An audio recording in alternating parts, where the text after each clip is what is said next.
Bismillahirrahmanirrahim. Assalamualaikum warahmatullahi wabarakatuh. Jumpa lagi kita dan channel saya. Hari ini hari Sabtu. 10 Julai. Hari Sabtu 11 Julai 2025 Masehi bersama dengan 25 Muharram 1448 Hijriah.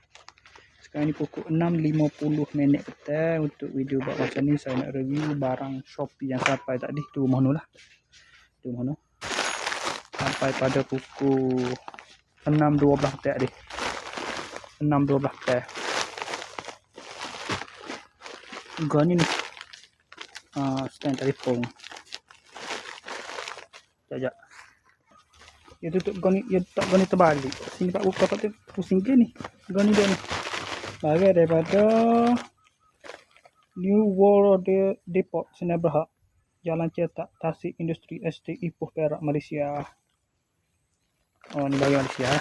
Produk barang Cina. Mereka barang gini-gini ni. Tengok stok sini.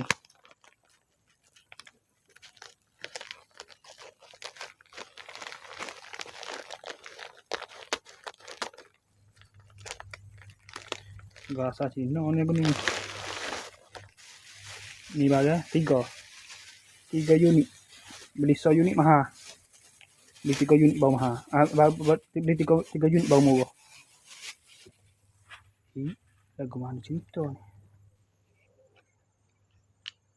Pagi kepik situ patut ni nak bong kan? Sudah bukan dia lah. Oh ni. Ni bagainya. Ni bagainya. Masuk gini apa lah gini. Jadi 3 unit semua.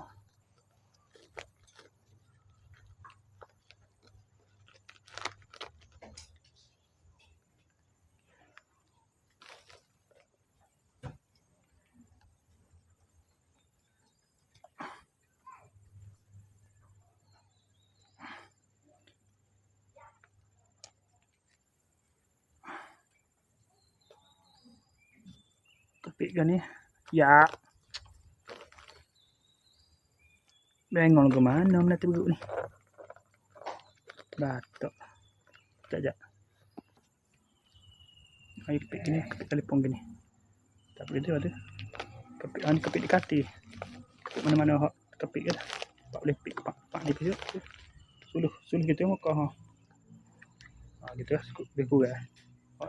Jadi 3 semua. 3 unit semua. Ini 1. Ini 2.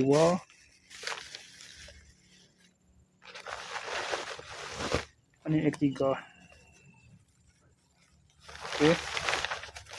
Sekarang itu saja. Assalamualaikum. Jumpa lagi. Bye.